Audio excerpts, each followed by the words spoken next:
Imagine this. It's late at night, the rain is tapping on your windows, and your house feels like the only safe place in the world. Or so you think. But what happens when that safety is shattered? What if the shadows outside your home aren't just in your imagination? Tonight, on Creepy Canvas, we're diving into the chilling world of true stalker and home invasion stories. Real accounts that will make you double-check your locks and question every creak in the floorboards. Settle in, let the rain lull you into a false sense of security, and prepare for stories that prove the real monsters are closer than you think. The man in the crawlspace. This happened to me about 5 years ago, and even now I get chills just thinking about it.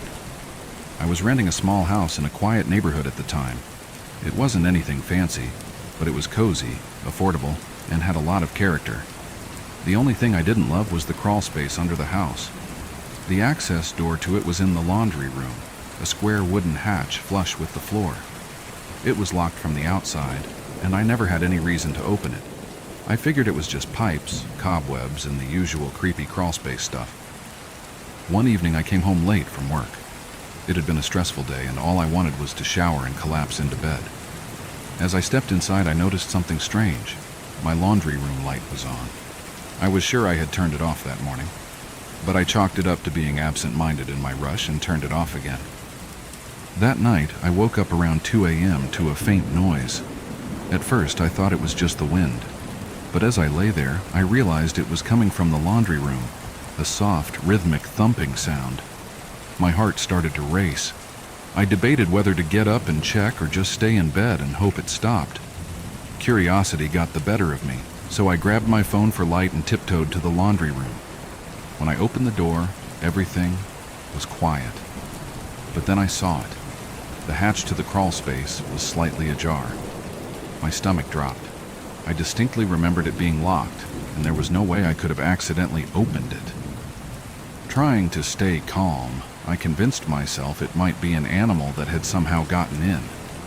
I shut the hatch tightly and placed a heavy box of detergent on top of it before going back to bed. The next day, I called the landlord to ask if there were any pest issues I should know about. He seemed surprised and said no one had reported anything like that before. Still, he promised to send someone over to check it out. That night, I double-checked the hatch and even put a chair on top of it for good measure. I didn't hear any noises, and I started to feel a little silly for being so freaked out. But around 3 a.m., I woke up to the sound of my bedroom door creaking open. I froze. My bedroom door doesn't creak unless you push it slowly, and I knew I had closed it before bed. I stayed as still as I could, barely breathing, as I heard soft footsteps shuffle into the room. My phone was on the nightstand, just out of reach. The footsteps stopped right next to my bed.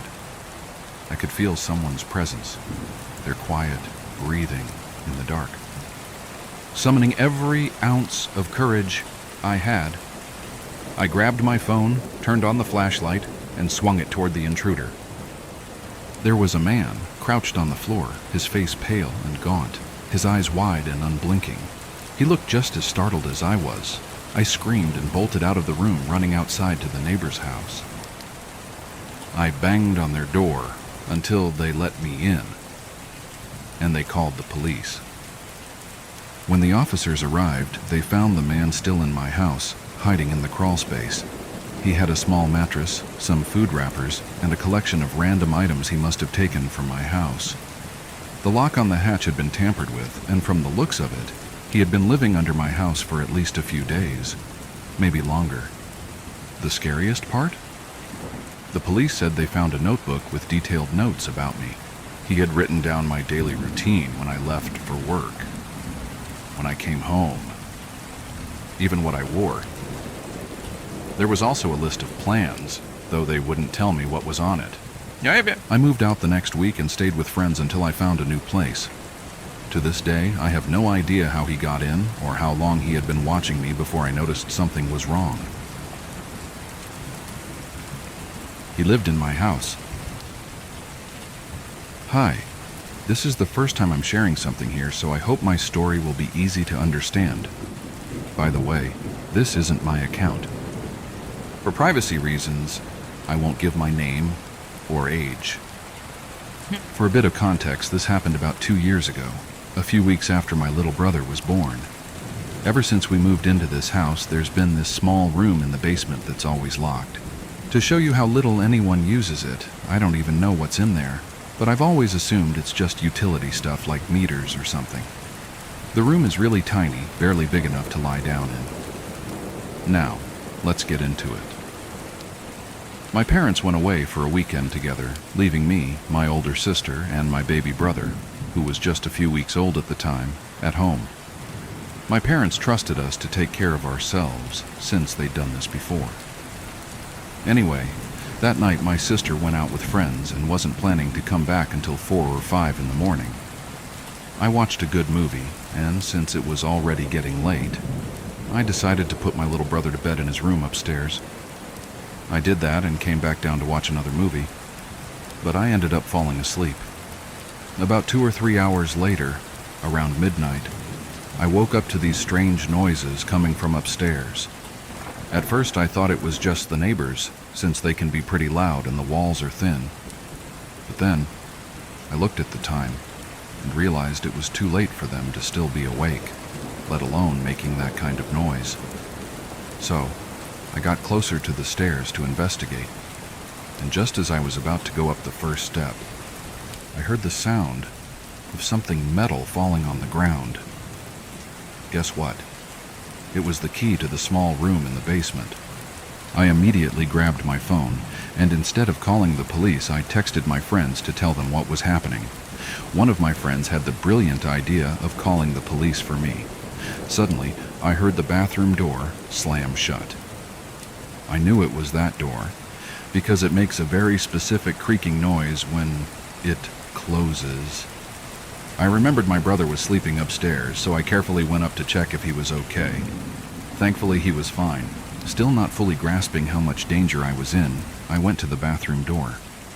Since it opens inward, I decided to violently push it open, and I heard a man scream. I immediately shut the door and held it closed to keep him from getting out. He broke the window, and outside the bathroom there's this sort of balcony, not a proper one, but you get the idea, that connects to the balconies of the neighboring houses, which are all really close together. He used that to escape. I grabbed my brother in my arms, ran to the kitchen, and noticed that one of the knives was missing from the knife block. I picked up another knife and crouched in a corner of the living room, crying like never before. The police arrived, and I opened the door for them. When they searched the house, they confirmed that the bathroom window was broken, and I had hit the guy so hard that there was blood on the floor. But the most shocking and traumatizing part was what they found in that small basement room. There were blankets and cans of food. They concluded that he had been living there for several days. That's it. I hesitated a lot before posting this because it really affected me, and I'm sorry if the story isn't super clear. Some of the details are still jumbled in my head. Anyway, I hope you found it interesting.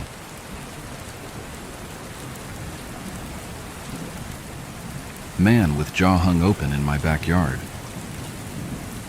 Surprisingly, this is one of those stories I forgot about until a few days ago, when I was talking to a school friend on call and I got reminded of this. She was pretty freaked when I told her, and so did I thinking about it again. This happened when I was roughly maybe 7 or 8, so some of the details are fuzzy, but I remember it pretty vividly. This may seem like unimportant context, but my family had just moved to America and were renting the top portion of your regular suburban house in a pretty safe cul-de-sac. I had friends, they were triplets, about 3 or 4 houses down, not far at all. Every day I'd go hang out with them, and around 9 or 10 in the night, my older brother, around 11 or 12 I'd say, would make the 2-minute walk and come get me and walk me home since I was pretty young.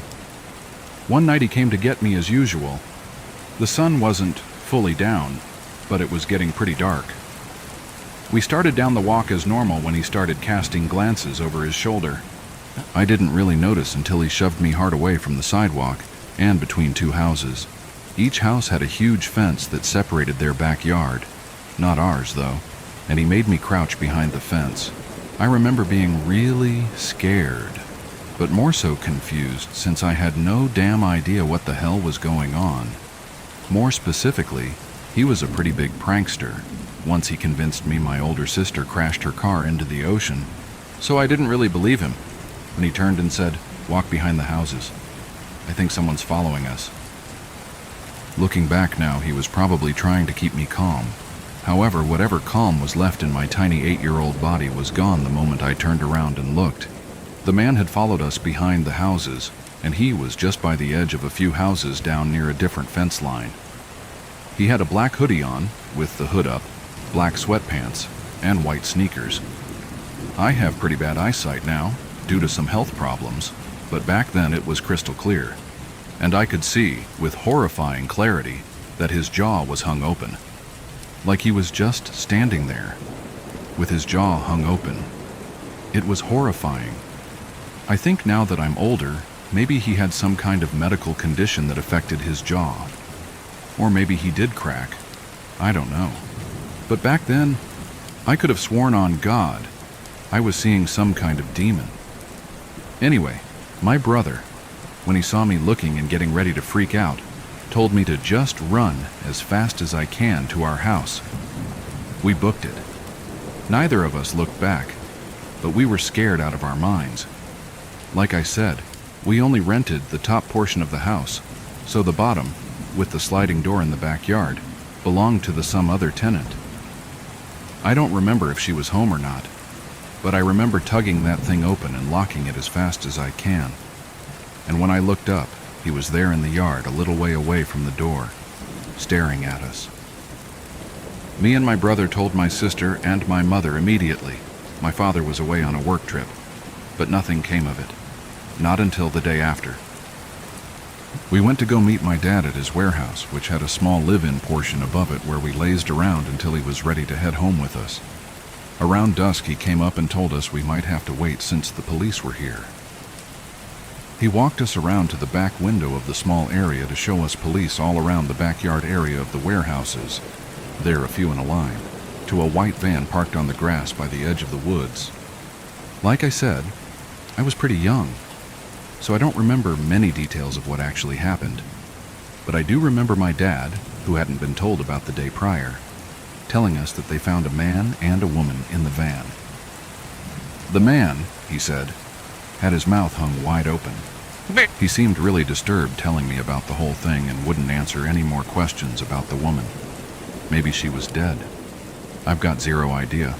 I do know they were arrested on trespassing charges. I don't know anything else, and I haven't asked about it, and I doubt he'd remember. It's been over a decade and he's pushing 70. But it freaks me out to this day. I still can't believe it happened, and I don't have any answers for it. I talked to my brother briefly about it in hopes he remembered more than I do, but all I got was a long tirade about whatever medical condition the guy probably had for his mouth to be like that. He's an annoying medical student now. Sometimes I think maybe he didn't mean any harm and was just drugged out of his mind. But this was like in the world's safest neighborhood and doesn't explain why or how he showed up at my dad's workplace. Edit. If anyone is curious, I asked around a little for more information. I wasn't able to find a lot, but I found out why my father moved away from that warehouse. The police found a dead body in a car near us. I'm not sure if this is the same van or not, or when that happened, but take that as you will. Man hiding in my porch. About 2 nights ago, I went to see the new Wicked movie with my family who was in town for Thanksgiving. I arrived back to my house around midnight. I live alone in a shared but divided house with 2 other tenants living inside. One is upstairs, and one splits the downstairs with me, so there's 3 apartments total. My place is in the back of the house and has a back porch you can enter through after walking up the whole driveway. When I got home, I sat in my bedroom and did about 20-30 minutes of work on my computer. During this time, the house was very quiet, and I kept hearing a man's voice continuously talking. Now, keep in mind, the tenant above me is a man, and I know his bedroom is right above mine because I previously lived up there. It sounded like he was talking on the phone, just because of how long and continuous the talking went on. I tried to listen and figure out where the voice was coming from, and I couldn't exactly pinpoint it, but it was either coming from through the ceiling or on other side of my room. Now it must be noted that my bedroom connects to the porch with a door that I have blocked with my dresser. There's a main door inside the porch that you use to get into the house, but there's also this strange door connecting to my room. I couldn't make out the words, but because of how firm and continuous the voice was going on, I figured it just had to be coming from my housemate upstairs. It's the only thing that made logical sense. I just kept on thinking, though, I had never heard a single voice come through that ceiling before. It's not that thin. Whatever, I'm worrying about nothing. After about 20-30 minutes of computer work, I got up to go to brush my teeth, feed my fish, get ready for bed, etc. I come back into my room, turn off the lights, and get in bed. Keep in mind, it's been about 45-60 minutes since I first heard the voice, and I could still hear it. Damn, I thought. My housemate is chatting up a storm on the phone up there. Oh, how wrong I was. After about 3 minutes of laying in bed, I all of a sudden heard my porch door creaking along with the talking man's voice. It has a very distinct sound that I knew immediately was my porch door. I crept across my room and put my ear to the dresser, the door that connects to the porch. Sure enough, the talking was coming from inside my porch, and I could hear the door moving and shuffling inside my porch along with it. My heart absolutely dropped. All the lights were off in my house at this point, so I had a sort of sneaky advantage to creep around my house and get a view of what was going on. I crept down my hallway and peered into the kitchen, which the porch leads into. Across the kitchen, through the door, and in a streak of moonlight, I just see a man with long, scraggly hair sitting curled up in the center of my porch, turned around with his back to me, muttering out loud to himself and rocking back and forth. My fight or flight kicked in, and I immediately ripped open the door and started screaming at him to get out and try intimidating him. Looking back, I probably shouldn't have made myself so vulnerable without a weapon handy. But like I said, I was just in fight or flight. I can't explain my actions in this moment other than reacting out of fear and determination to scare him out. Anyways, this dude didn't even react to me whipping open the door and screaming at him. Not even a flinch. He simply turned his head to the side very slowly and said, "My name is Evan." This freaked me out so much, for some reason, especially because he still hadn't turned around or shown his face. I said I don't care and kept cursing at him to leave, and he slowly rose up with his hands up and said, I know. I'm hiding." He wasn't saying it in a pleading way, though. He said it with this almost childlike, playful tone that freaked me the absolute fuck out. I hated this. The fact that he kept trying to reason with me and act so mysterious while still not even turning around to show his face just pissed me off, honestly. Who do you think you are, bro? I ran him out of the porch and was just threatening him. Now, I assume it was just a homeless man who was under the influence of something, as I do live in an inner city area and it's common to see homeless people near my street. But IDK, man. The sight of seeing him in my porch and knowing he was in there for at least an hour beforehand while I was sitting right there just freaked me the fuck out. I was in full-blown defense mode by the time I opened that door, and I wasn't willing to waste any time to do a character dive on the guy. No imaginable situation would permit anyone to be in my porch like that at that hour. Needless to say, I'll be double-checking my porch lock every night from now on, LOL. It's funny because, having my room connected to the porch, I always had this horrific intrusive thought that I'd hear someone in there one night. Looks like it came true. So, please, Evan, let's not ever meet again, you creepy bastard.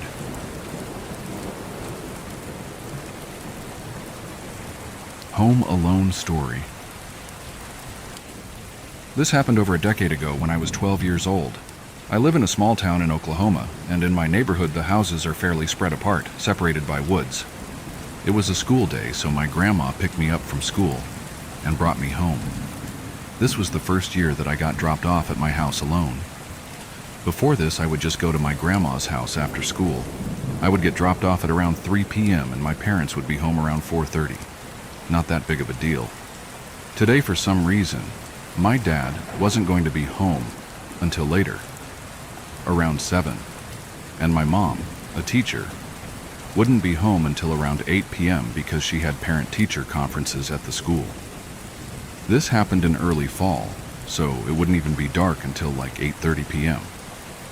I did what I usually did when I got home. I ran upstairs, got on my Xbox 360, and played Minecraft with my friends. Today it was just me and my friend Seth. I was playing for about 2 hours when I heard a car door shut in my driveway. No one should have been here until like 7 p.m. My house is set up to where my upstairs has windows that look over my driveway. So, with my mic on and controller in hand, I went to the window to see who it was. Maybe my dad got home earlier than expected. I looked outside. It was a red truck. No one I know drives a red truck. The person pulled into the middle of my driveway sideways, like he owned the place. When I looked out the window, I saw a man with a hat, wearing a big camo hoodie and jeans. It was September, so no one should have been wearing a big hoodie and jeans in Oklahoma. By the time I looked, he was already almost out of view, going up my walkway to my front door. I thought maybe it was one of my dad's friends, or someone my dad hired to do something. But he would usually tell me if someone was going to be coming over.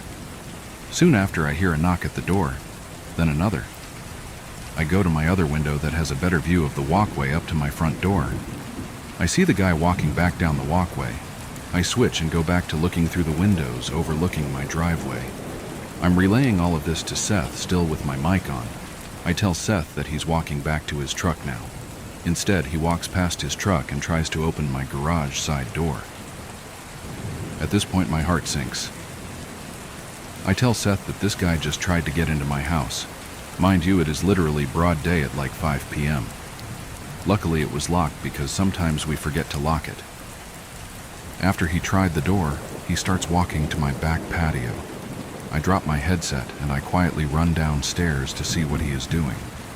I get downstairs and stand behind the wall so I'm not visible from the back door, living room windows.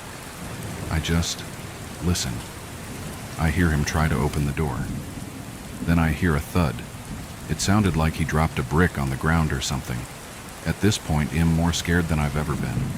I wanted to call my parents or grandma, but I didn't have a cell phone yet. The only phone in the house was in my kitchen. I would have to cross my living room to get there, and he would be able to see me if I went into there. A few seconds after the thud, I peeked around the corner and he was gone. I run back upstairs and put my headset back on, telling Seth that he just tried to open the back door as well. As I'm telling him this, I hear a car door shut. This time, when I look out the window, he finally got in his truck. I looked at the truck closer and I noticed the only thing he has in his truck bed was a crowbar and shovel. He sat in his truck for what felt like a few minutes. During this time, Seth told me to get my iPod and take a picture of his license plate. He was parked to where I couldn't see it. Then he drove backwards out of my driveway and down the road. A few minutes after he was confirmed gone, I went downstairs to see what the thud could have been. I get to the back door and see that the doormat was moved.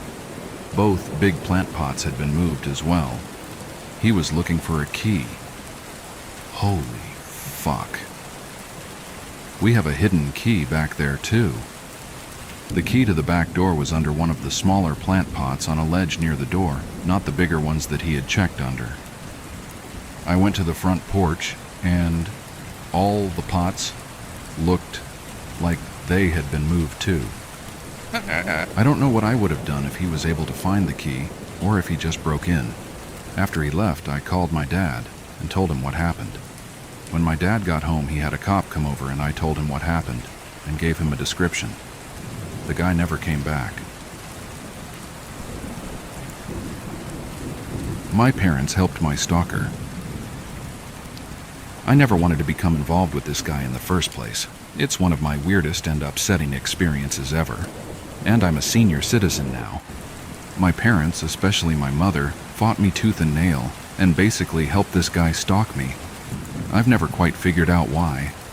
"You're making the biggest mistake of your life," she sobbed. No way. Even thinking about him still makes my skin crawl.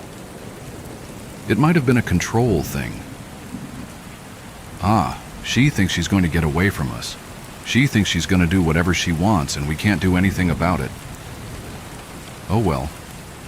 We're friends with Rich, and after they're married, the both of us will be taking care of what goes in and out of her head for the rest of her life. This happened in 1978, but I may never recover. If it had happened in the era of stalker awareness, I would have been terrified. First, some backstory. I was adopted, which isn't a bad thing, except that my parents had wanted a perfect dream. Barbie doll, daughter and I was supposed to live out their script. They were very controlling and abused alcohol. By the time I was a teen, the breach was so bad I wasn't living in their house most of the time. I'd try to move back and fix things, but it never worked. What finally broke my back was a guy I'll call Rich. Rich called my house one afternoon and asked for a date. I told him I didn't know him and that I wasn't allowed to date, which was true. He seemed annoyed because I didn't know who he was. "I'm on the student council. I am head of our junior achievement club." Big deal, so what I thought. I asked how he got my number because it was unlisted, and he said he volunteered in the school office and pulled my number from student records. That should have been my first red flag, but remember, I was only 15. Anyway, I told him no, and hung up, thinking this was the end of it. The next day, I get home from school and find Mom all excited.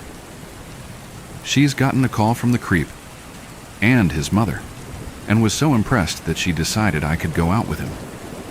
His mom was going to pick us up and bring me home, so it was okay. I told her I didn't even know the guy, but she thought this was so sweet that he had his mother introduce him. We went out for pizza and a movie, and I thought he was a nice enough guy, but I really wasn't interested in him. However, he decided this one date meant I was his girlfriend now. He was aided and abetted in this by my mother, who thought he was perfect and just what we always wanted for you. Explaining to her that I wasn't interested in him just caused her to monologue about what a great guy he was, what a good family he comes from, asking why I would rather be home reading a book than out having a good time with him. Telling her I didn't have a good time didn't compute in her brain. I never got to see my other friends because he was monopolizing all my time. Weekends I had to go to his house for dinner and watch TV. First we watched The Love Boat, then we watched Fantasy Island, and I had to endure his siblings running around the living room flapping their arms and yelling, the plane, the plane." I wish I was making this up. On Saturday and Sunday we played Atari at his house. At least he had good games. Sunday mornings, as soon as Rich wakes up, he calls me. I tried telling him I wasn't interested in a relationship and I didn't want to see him anymore. He started to freaking cry. I had to shake his hands off me. While I was walking home, he called my mom in tears to tell her goodbye. And I guess I just didn't love her enough. And my psycho mother screamed at me when I walked in the door for being so mean to this sweet guy. He quickly learned the way to force me out on dates was to ask in front of her because she would roll over any excuse I came up with. He began trying to get rid of my friends by complaining that they don't like me, which was true, and asked Mom to make sure they weren't invited over when he was there. They thought my friends either didn't like him or were a bad influence on me. He griped about my clothes and makeup. He hated lipstick especially. I told my mom, thinking she'd agree how stupid this was, but when I got dressed for school the next day, she blew up. "What are you doing with that makeup on? Rich told you he doesn't like that. You get in there and wash your face." I was flabbergasted, but said hell no to both of them and wore whatever I liked. He'd scowl and screw his face up into the ugliest sneers, saying, "I Look like a street walker. All I wore was lipstick, eyeshadow, and mascara. He would say to me, "A girl your age has no business wearing a bikini. That top is too low cut. Why don't you show some self-respect?" I was the flattest of flat-chested girls. It got to the point where I would wish he'd actually been really abusive, aka physically, because then my parents would have agreed to get rid of him. But he was an honor student, from a good family, not a troublemaker. At school, the teachers liked him, and although the other kids thought he was a #1 nerd, didn't bully him because he stomped everybody academically. I don't know why he fixated on me. Maybe because I was the shyest kid in school. He never hit me or was abusive, but I just couldn't peel him off. Christmas was the worst. He gave me a list. This is what he wants for Christmas. This is what his sister wants for Christmas. This is what his mother wants for Christmas. He expected me to buy gifts for his family. I wasn't even planning to get him anything, and he wanted an Atari game. We couldn't afford an Atari system for ourselves, but Mom, of course, buys it for him. She gets everything on the list and tells me to hush because they're getting me something, too. I asked Rich for a gift certificate to the bookstore, but his mom says gift certs are tacky. They will get me a real gift, so I'm thinking something cool. He gets me, I kid you not, a set of ladies' handkerchiefs. I saw them 2 for $5 at Kmart after he demanded an Atari game. His sister gets me nothing. His mom buys me a football jersey. I am not a football fan, like the one Rich wears. Mom goes gaga saying how cute that will match, and be sure to wear it next Friday so they'll see how much I like it. I quietly throw it away. I blasted my parents for manipulating and interfering and moved out again. They gave Rich my new address and phone number. I moved and changed numbers again and didn't give them the number. He had Mom go to one of my friends and wheedle it out of her. I almost got fired from a job because he wouldn't stop calling me. He waited for me outside the door of my work and followed me home, begging and crying. He followed another guy I was dating and tried to convince him we were engaged. I called the cops, but they said he wasn't breaking any laws and even lectured me for not being forceful enough. Sometimes he would disappear for a few months, but always turned up again. My roommate came home from work one day to find him mowing the lawn at the duplex we were renting. At this time, the word stalking didn't exist, or I would have been terrified. The harassment ended only when I moved out of town. I went back for a family funeral and found he had gone to pay respects and introduced himself to everyone as my boyfriend. It made me sick. I told everyone if they told him where I was living, I'd shoot them first and him second. I never went to my high school reunions because I was afraid of seeing him there. I wonder sometimes if he ever got married. I feel sorry for the girl if he did. I hope I never see Rich again.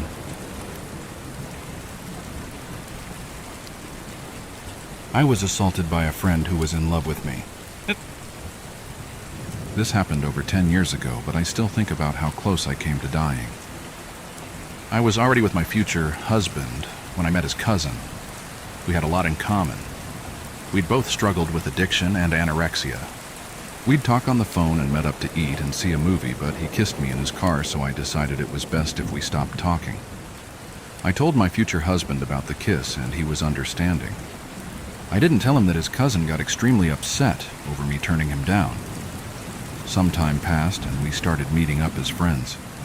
Since we were both starving ourselves, we always went to the same place, but after a couple times, I felt like it wasn't healthy for either of us to meet up. He asked me to meet up one last time, and I stupidly said yes. We went to our place, and during dinner he was talking about his apartment and job, how happy he could make me. I got uncomfortable and asked him to drive me home. It was really late, and instead of driving me home, he drove to the forest preserve. It was pitch black because all the lights were off. I immediately felt uneasy. We were alone in the parking lot, and I had a horrible feeling at this point that something was going to happen. He parked and turned off his car, then looked at me and said we were meant for each other. I didn't want to upset him, so I just said that he knew I was engaged and that we were just friends. He had a history of violence, so I was terrified. He started getting really upset and almost crying. He said that he loved me. Then he put his arm around my neck and held his arm down really hard on my right side of my neck. His arm was around my neck, and I'd been looking straight ahead when suddenly I woke up to a police officer at his window. He was asking if I was okay. I was really scared and confused. I had some vomit on my shirt, and I'd wet my pants. He'd pressed down on my carotid artery for long enough that it knocked me out. He was a wrestler in HS. He was telling the officer we were fine and that I was drunk. He got a ticket, but I was too afraid to say anything because if he was arrested, my now husband's family wouldn't have blamed me. But that's what I thought. I said I was fine, but I wanted to go home now. I thought if I said it in front of the officer, he would drive me home because he took our names and he wouldn't risk trying something else. So he drove me home and didn't say anything. I don't know if he was trying to kill me or just got so upset he went way overboard. Regardless, he almost did kill me and it really fucked me up. A person doesn't vomit and wet themselves after a neck compression unless they almost died. I told my now husband, but not right away, because I felt like it was partly my fault for meeting up with him. I only saw him a couple more times at holidays and then he stopped coming. But he didn't dare speak to me after what he did. If that officer hadn't shown up, I don't know if I'd be here. Thank you for joining me tonight on Creepy Canvas. If this story sent chills down your spine, there's plenty more where that came from. Before you go, don't forget to like this video. It helps others discover these eerie tales. Subscribe to Creepy Canvas and hit the bell icon so you never miss a night of terrifying true stories told under the rain. Until next time, stay safe, lock your doors, and keep an eye on the shadows.